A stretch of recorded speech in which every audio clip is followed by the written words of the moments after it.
31장 5절 이하에 있는 말씀을 중심으로 해서 고단한 인생길에 만난 주님, 고단한 인생길에 만난 주님이라는 제목으로 말씀을 잠깐 묵상하고 기도하려고 합니다. 오늘 저희 교회가 지키고 있는 이 기독교의 종료주일, 이 종료주일의 개념부터 함께 묵상하면서 부활주일까지의 이야기를 정리하면서 말씀을 드리려고 합니다. 이 종료주일은 나와 무슨 관계가 있느냐라는 것으로부터 정리가 되어야 오늘 종료주일이 은혜가 되고 하나님 앞에 또 영광이 될 수가 있습니다. 종료주일은 나의 죄를 용서하기 위해서 예루살렘에 입성하신 주님을 기억하며 지키는 주일이 종료주일입니다. 그러니까 그냥 종료주일에 종려나무 가지를 꺾어서 흔들었다, 그래서 종료주일이라는 개념으로 이해한다면 그게 나와 별다른 의미가, 관계가 느껴지지 않습니다. 우리가 종료주일을 지키는 첫 번째의 근거는 나의 죄를 용서하기 위해서 예루살렘으로 올라가시면 체포되실 것을 아시면서도 그 길을 걸어 올라가신 날, 오늘 그날을 기억하고 하나님 앞에 지키는 절기가 종료주일입니다. 그렇게 예루살렘을 올라가신 예수 그리스도께서 이제 구체적으로 그 고난의 길을 걸으시고 십자가를 지시게 되어지는 그 기간을 뭐라고 표현하냐면 고난주간이다, 이렇게 이야기합니다.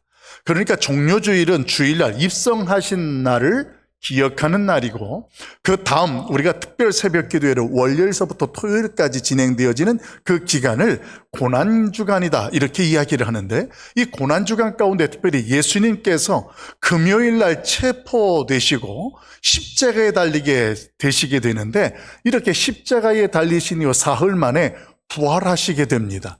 그렇게 부활하신 날, 그날을 교회가 지키는데, 그날이 무슨 주일이냐면 부활주일입니다.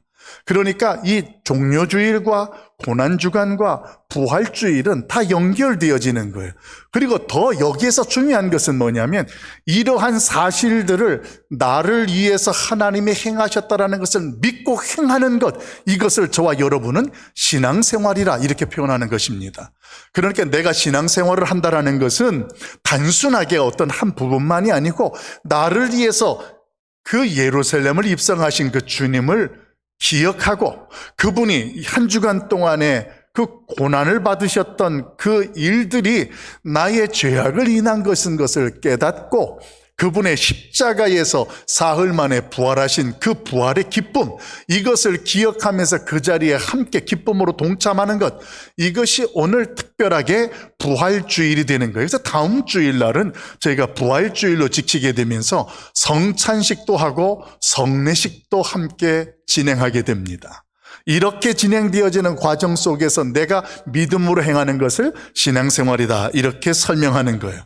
사실 저와 여러분이 그동안 예수 그리스도를 믿기 이전에 우리의 인생과 삶은 어땠냐면 세상 방식으로 익숙한 삶을 살던 저와 여러분이었습니다. 여기에서 세상 방식에 익숙했다라는 것은 저와 여러분의 인생에 성공을 위한 가치를 추구하는 그런 삶의 모습을 살았다라는 것이에요. 그러다가 하나님의 말씀을 통하여서 하나님의 은혜를 깨닫게 됩니다. 그럼 그 말씀을 통하여 깨닫게 되지는 은혜가 무엇이었느냐? 그것은 나는 하나님을 몰랐지만 그 하나님께서는 나를 이미 사랑하셨고, 그리고 나를 사랑하사 십자가에서 피 흘려 주심으로 나의 죄를 용서하시고 구원하시기로 작정하셨다라는 그 하나님의 말씀을 깨닫게 되니까, 그때서야 하나님의 은혜라는 것을 알게 됩니다. 그러면서 그동안 세상 방식에 익숙했던 우리의 인생이 어떻게 달라질까요? 하나님의 방식으로 바뀌어지는 거예요. 이것을 그리스도인의 삶이라고 이야기를 해요. 나의 중심에서 예수님을 중심으로 살아가게 되어지는 인생, 이렇게 되어지면서 신앙생활이 시작되어지는데, 그 다음부터가 이제 우리가 실질적으로 묵상되는 내용이에요. 이렇게 예수 그리스도를 믿고 새로운 그리스도인의 삶을 살아간다면 우리에게 이제는 그 인생 가운데의 곤고한 일들이 멈추거나 이 공고한 상황 가운데에 그것을 바뀌어지는 이런 역사들이 우리의 신앙생활 가운데에 가득 채워져야 한다라는 것이 우리의 생각일 것입니다. 그런데 현실은 어떠냐 하면, 내가 예수님을 믿기 이전에 세상 속에서 세상의 방식대로 살면서 고달팠던 우리의 인생이나 예수 그리스도를 만난 이후에 그리스도인으로 신앙생활하는 우리의 인생의 공고함이 그렇게 별 차이가 나지 않는다라는 거예요. 어쩌면 우리의 인생 가운데에 하나님께서 우리를 사랑하시는 것은 의심하지 않지만 나의 삶 속에서 여전히 더 공고한 생활을 해야 되는 우리의 모습 속에서 흔들림이 있게 됩니다. 왜 흔들림이 생기냐면 일단 시간적으로 우리가 굉장히 바빠집니다. 예수님을 믿기 이전에는 세상 방식으로 추구할 때에는 내가 적당하게 알아서 시간들을 관리할 수 있었는데 예수님이 내 인생의 주인 되시고 하나님의 방식대로 살아가려고 보니까 이제는 내가 내 시간을 마음대로 할 수가 없는 거예요. 하나님이 말씀하시고 기대하고 요구하시는 시간과 방식대로 내가 살아야 돼요. 안 다니던 내일부터 시작되어지는 특별 새벽 기도에도 이것도 내가 참석해야 한다는 이런 하나님의 영적인 부담감도 있게 되어지고 주일날이면 놀러 다니던 것들도 다 멈추고 하나님의 전에 나와서 예배를 드려야 된다는 이런 시간적인 나의 헌신과 나의 포기가 있어야만이 신앙생활이 유지가 될 수 있고 그뿐만이 아닙니다. 우리가 시간적으로만 그런 것이 아니라 육체적으로도 보면 더 피곤해지는 것 같아요. 생각하고 신경 써야 될 것도 더 많아지고 오늘 그런 가운데에 그 인생의 고달픈 공고함 이런 것들은 우리의 모습 가운데 여전히 많아지고 멈추지 않는다라는 것을 저와 여러분은 경험하고 살아가고 있습니다. 그런데 만약에 이런 우리의 현실 가운데 우리의 신앙생활이라는 것을 내가 선택하고 결정했다고 생각한다면 지금 내가 교회를 다니고 내가 우리 가락성산교회를 등록하고 다닌다는 그 자체를 내가 선택하고 내가 결정했다고 생각하게 된다면 그 인생의 고달픔은 배가 될 것입니다. 더 크게 될 것이고 후회가 일어날 것입니다. 내가 예수를 잘못 믿은 것 같아.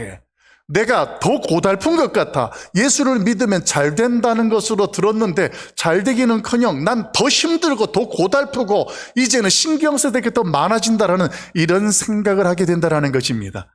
그런데 성경은 이런 우리의 생각에 정확하게 말씀해 주세요.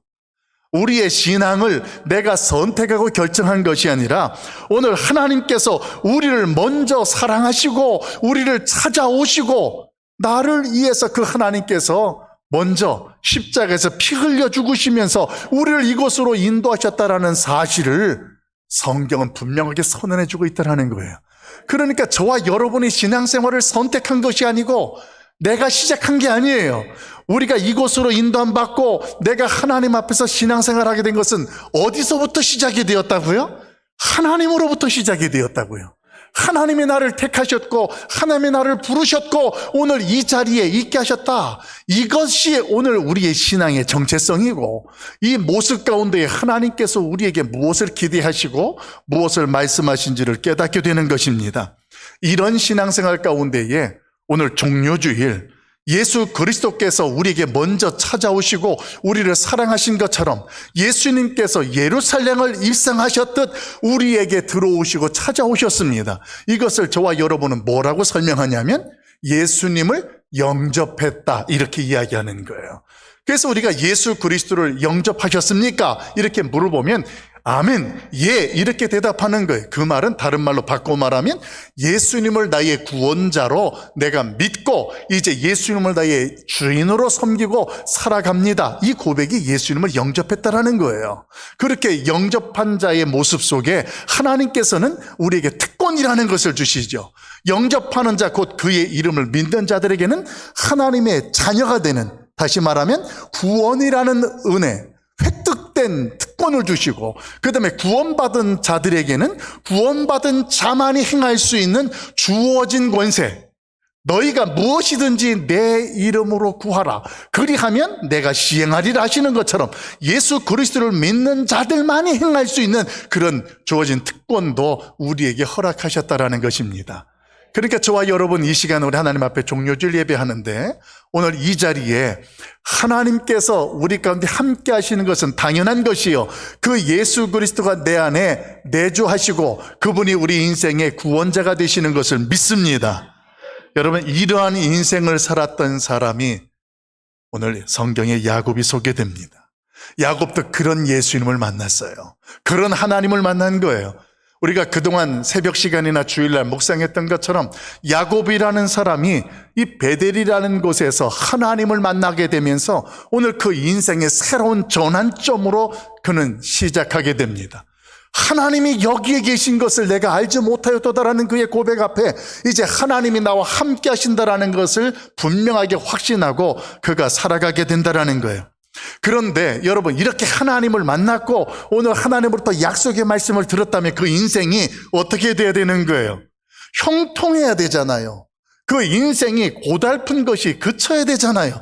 그런데 그 야곱의 인생을 보면 그 바단 아람에 있는 외삼촌 라반의 집으로 가서 지내는 동안 그 인생이 참으로 고달픈 인생을 살아갑니다. 그곳에 도착해서 자기가 원하지 아니하는 여인과 결혼하면서 7년 동안 머슴 같은 생활을 합니다. 행복하지가 않은 거예요. 그런 과정 가운데에 이제 7년을 또 있기 위해서 아내를 얻기 위해서 7년을 더 하게 됩니다. 그러니까 14년 동안을 머슴 같은 삶을 그곳에서 살아갑니다. 참으로 고달퍼요. 왜 고달프냐면 그 기간 동안에 외삼촌 장인어른이라는 분이 품삯을 주기로 한 것을 한두 번도 아니고 10번 이상이나 이렇게 자꾸만 반복하니까 그 가운데에 오는 실망감도 있었고 억울함도 있었다라는 거예요.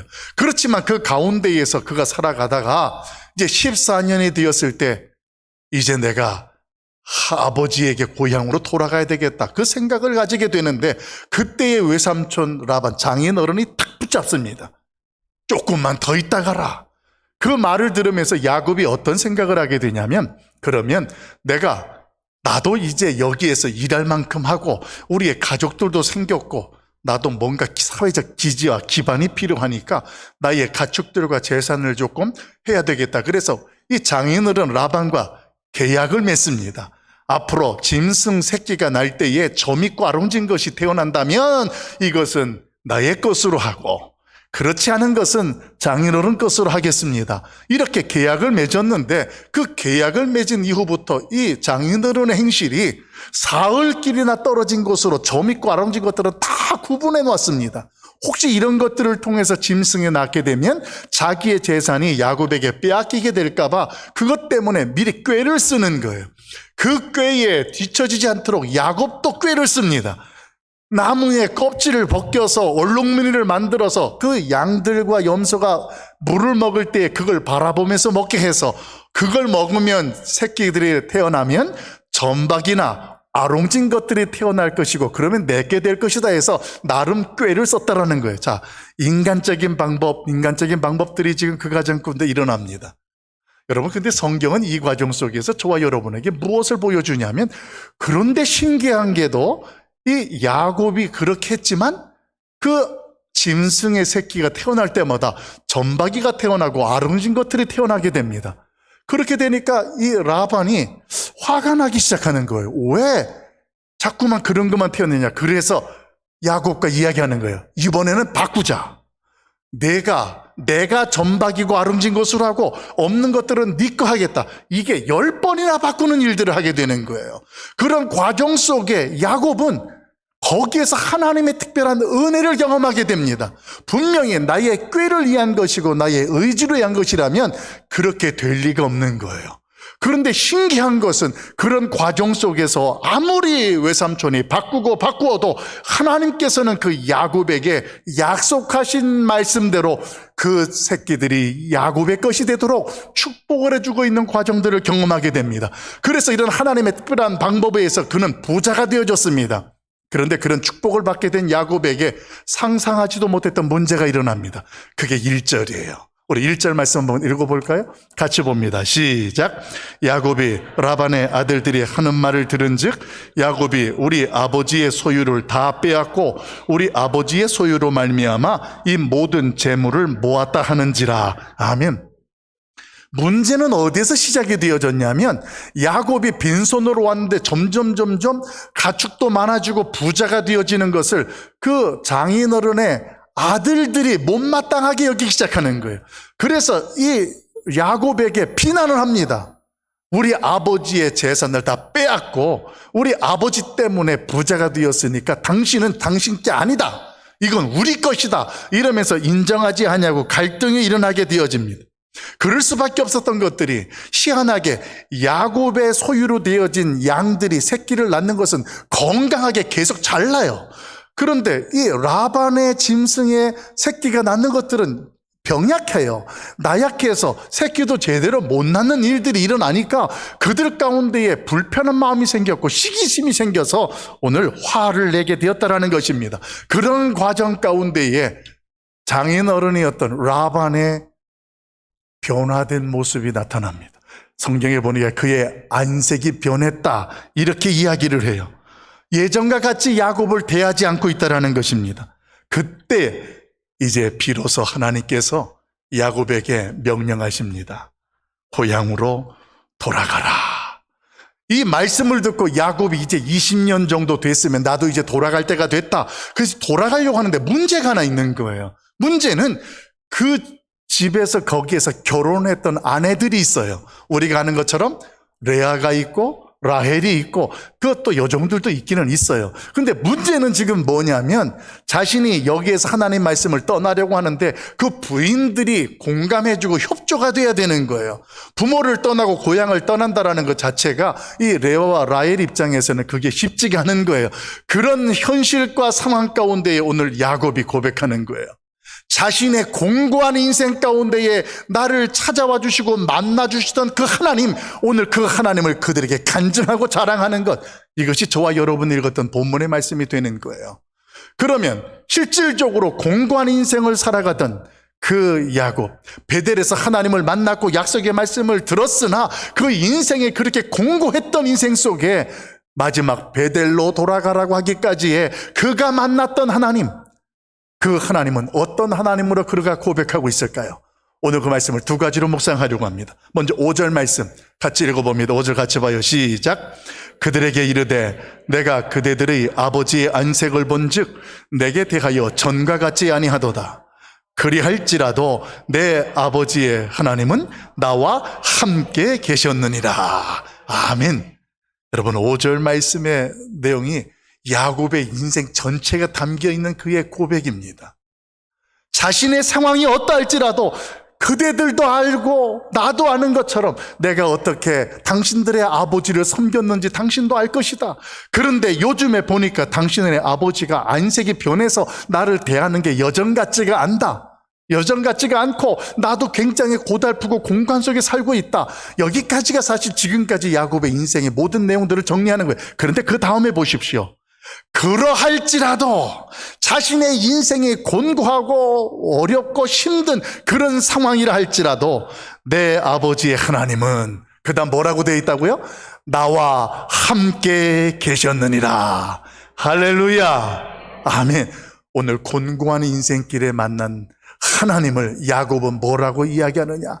내 인생이 곤고하더라도 내 인생이 억울하더라도 그런 현실과 상황 속에서 그러할지라도 여전히 나와 함께 하신 하나님을 내가 그대들에게 간증한다. 오늘 그렇게 설명하고 있다는 것입니다. 여러분 성경에 라반의 안색이 변했다는 것은 어떤 감정적인 변화를 표현하는 단어가 아니라 이 안색이 변했다는 것은 이제부터 적대적 관계가 되었다는 것을 포함하는 단어입니다. 그러니까 만만치 않은 현실이에요. 그런데 그 현실 가운데에 야곱이 고백하는 걸 보십시오. 뭐라고 고백해요? 하나님이 나와 함께 계셨느니라. 하나님이 나와 함께 하셨다. 오늘 야곱은 말이에요. 그동안 하나님이 자기에게 어떻게 역사하셨는지를 그 가운데에 분명히 다 깨달았습니다. 과학적으로 봐도 어떻게 나무 껍데기를 벗기고 얼룩무늬 낸 것을 본다고 해서 그 짐승들이 수태할 때에 얼룩무늬가 태어날 수 있느냐? 이건 일어나지 않는 일이에요. 그런데 하나님은 야곱과의 약속 때문에 그 약속을 근거로 그 짐승이 점박이가 됐던 아니면 그냥 온전한 색으로 태어나게 상황이 바뀌든 그대로 하나님이 역사하신 거예요. 그걸 경험하면서 야곱이 깨달은 거예요. 어떤 상황이라 할지라도 그 하나님은 나와 함께 계셨다. 여러분, 오늘날까지 여러분의 인생이 어떠하셨는지, 어쩌면 지금도 고달픈 인생 속에서 힘들고 억울한 인생이라 생각되실는지 모르겠습니다. 그런데 기억하십시오. 오늘까지 살아온 저와 여러분의 인생이 나의 어떤 노력이라든가 나의 꾀를 통하여서 뭔가를 이루고 지금까지 누릴 수 있고 살아왔다라고 생각되십니까? 오늘 이걸 깨닫자고요.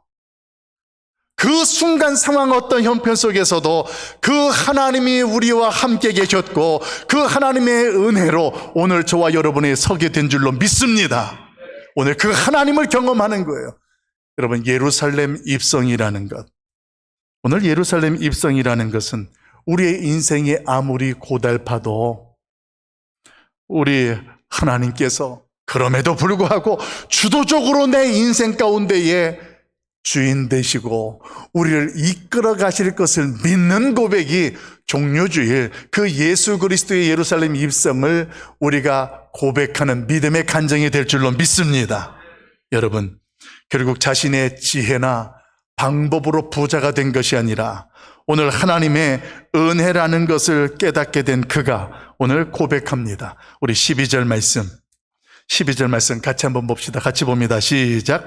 이르시되 내 눈을 들어보라. 양떼를 탄 순양은 다 얼룩무늬 있는 것, 점 있는 것과 아롱진 것이니라. 라반이 내게 행한 모든 것을 내가 보았노라. 아멘. 하나님께서 야곱에게 들려주시는 거예요. 내가 얼마나 억울한 일을 경험했는지 내가 다 안다. 내가 아무리 꾀를 쓰고 너의 의지로 했지만 내가, 성경에 보니까 12절에 뭐라고 되어 있냐면 양떼를 탄 순양은 다 얼룩진 무늬 있는 것이었다. 하나님이 그렇게 했다라는 것이에요. 하나님께서 내가 너의 장인으로부터 어떤 억울한 일을 경험하고 힘든 상황 속에 처했는지 오늘 12장 마지막 끝에 보니까 내게 행한 모든 것을 뭐라고 되어 있어요? 내가 보았노라. 하나님이 다 알고 있다라는 것입니다. 사랑하는 성도 여러분, 오늘 우리의 모든 형편을 아시는 그 하나님, 오늘 그 하나님이 이 시간 저와 여러분에게 말씀하십니다. 너의 상황이 어떠할지라도 내가 너의 필요를 채워주고 너를 지켜주리라. 아멘. 오늘 그 하나님이 우리의 가정의 형편과 우리의 인생의 고달픈 것 다 알고 계십니다. 누구 때문에 분하고 원망하지 마십시오. 하나님이 다 알고 계세요. 오늘 야곱이 그런 인생 가운데 있었지만 하나님이 위로해 주시는 거예요. 내게 일어난 모든 일들 내가 다 보았다. 그래서 하나님은 약속하신 대로 그렇게 다 해결해 주시고 그렇게 다 역사하셨다라는 것을 오늘 야곱은 그의 부인들에게 간증하고 있는 것입니다. 종료주일, 예수님께서 예루살렘으로 올라가신 것, 이것은 나를 다 아시는 주님께서 오늘 예루살렘으로 올라가셨고 오늘 저와 여러분을 위해서 그 고난의 십자가의 길을 걸어가신 줄로 믿습니다. 오늘 이것을 믿는다면 우리의 고달픈 인생길 원망하지 마십시다. 따라서 합시다. 고달픈 인생길 걱정하지 맙시다. 하나님이 함께 하십니다. 하나님이 다 아십니다. 그 은혜가 우리 가운데 충만하길 예수님의 이름으로 축원합니다. 그러면 두 번째로 그가 고백하고 간증하는 하나님, 오늘 그 베델의 하나님을 이제는 우리도 경험해야 한다라는 거예요. 우리 13절 말씀 같이 읽어봅니다. 시작. 나는 베델의 하나님이라.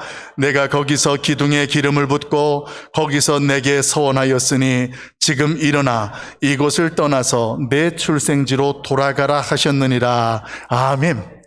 여러분, 우리가 앞에 서론에서 묵상했던 것처럼 이 야곱에게 베델은 말이에요, 특별한 장소입니다. 베델을 생각하면 오늘 야곱은 두 가지를 떠올릴 수밖에 없고 잊을 수가 없는 거예요. 그 첫째는 자신의 곤고한 인생의 위기 가운데 있을 때에 하나님이 찾아오 주셔 만나 주셨다라는 것, 내가 너와 함께한다라는 그 하나님의 임재를 깨닫게 하신 것, 이것은 그의 인생 가운데 잊을 수 없는 베델의 간증입니다. 그리고 두 번째는 오늘 그 하나님께서 약속하신 약속의 말씀들이 오늘 그로 하여금 공고한 인생과 현실들을 뒤돌아볼 수 있고 감당할 수 있겠다라는 것. 그러니까 이 야곱에게 베델은 특별한 거예요. 그런데 하나님께서 야곱에게 찾아오셔서 뭐라고 설명하느냐. 조금 전 읽었던 말씀에 보니까 나는 베델의 하나님이다 이렇게 말하는 거예요. 너 나 알지? 내가 너하고 만났었잖아. 내가 너에게 약속했잖아. 그게 나야. 그러면서 하나님께서 말씀하시는 것. 이제 너는 내 고향으로 돌아가라. 베델의 하나님을 네가 기억하고 지금까지 내가 약속한 것을 내가 이루었으니 이제 너는 너가 나에게 약속한 것을 지킬 때가 됐다라는 거예요. 행하라는 것입니다. 그래서 고향으로 돌아가라는 것입니다. 여러분, 오늘 하나님 앞에 특별한 약속과 그 은혜를 입었던 야곱, 오늘 그에게 베델이 있다면 저와 여러분에게도 그런 잊지 못할 베델이 있다는 것을 기억하십시오. 내가 처음 하나님을 만났던, 내가 그 하나님을 경험하고 하나님의 말씀을 통하여서 하나님이 나를 사랑하시는구나, 하나님이 나를 이렇게 구원하셨구나, 그 하나님 앞에 기뻐하며 하나님 사랑합니다 간증하였던 우리에게도 그런 베델이 있다는 것입니다. 오늘 종료주일, 다른 것들은 몰라도 나를 찾아오시고 내 마음속에 들어오셨던 그 주님, 오늘 그 주님을 기억하고 한 주간 고난주간 주님과 동행하는 저와 여러분 되길 예수님의 이름으로 축원합니다. 오늘 예수님께서는 예루살렘을 입성하시면 체포되시고 십자가에 지실 것을 다 아셨습니다. 그런데도 그분이 그 언덕을 오르신 이유는 우리를 위해서 하신 약속을 지키시기 위해서, 우리를 구원하시기 위해서 오늘 그 십자가를 지셨다라는 것입니다. 처음에 많은 사람들은 예수님이 예루살렘을 입성할 때 호산나 호산나 자신들의 기쁨 속에서 예수님을 환호하는 듯 했습니다. 그런데 우리 주님은 그 걸음이 십자가의 길을 올라가는 길이었습니다. 올라가면 내가 체포되고 죽임당할 것을 아시는 주님, 그것도 모르고 호산나 호산나 외치는 수많은 사람들, 그들은 끝내 예수 그리스도를 배반하고 십자가에 못 박아라 외쳤던 그들로 변해버립니다. 예수님과 함께 있던 제자 중에 한 사람은 그 예수님을 배신하고 은삼십에 주님을 넘기는 어처구니 없는 일들도 경험하게 됩니다. 그러나 우리 주님은 그 모든 형편 속에서 약속하신 말씀대로 십자가를 지셨고 세상을 구원하신 구원자가 되셨습니다. 이제 말씀을 정리하려고 합니다. 오늘도 그 약속을 지키시고 행하시는 베델의 하나님, 오늘 여러분의 고달픈 인생 속에, 여러분의 가정 가운데에 입성하시길 주의 이름으로 축원합니다. 그리고 그분을 만나시길 주의 이름으로 축원합니다. 그래서 그의 음성을 듣고 내가 다 안다, 내가 너에게 다 알고 있고 약속한 것을 다 지킨다, 걱정하지 마라 하는 주의 음성 앞에 오늘도 고난주간 하나님과 동행하고 특별 새벽 기도에 특별히 한 끼 금식 가운데에서 주의 은혜를 경험하길 예수님의 이름으로 간절히 축복합니다. 기도하겠습니다. 사랑 많으신 아버지 하나님, 예수님을 믿어도 고달픈 인생 가운데에 슬퍼하기도 하고 절망하기도 했습니다. 그러나 그 가운데에 언제나 떠나지 아니하시고 나를 사랑하셨던 하나님, 내가 너를 다 지켜보고 있다, 다 알고 있다 말씀하신 아버지 하나님, 내가 예수 그리스도를 믿고 영접했기에 오늘도 하나님이 나와 함께 하시는 것을 기억합니다. 특별히 이제 고난주간을 시작하고 이제 부활주의를 앞두고 우리의 신앙 가운데에 특별히 한 끼씩 금식을 작정하고 하나님 앞에 나아가려 합니다. 그 자리에 함께하는 자들마다 하나님, 임마누엘의 하나님, 베델의 하나님 역사하여 주시옵소서. 예수님의 이름으로 간절히 기도하옵나이다. 아멘.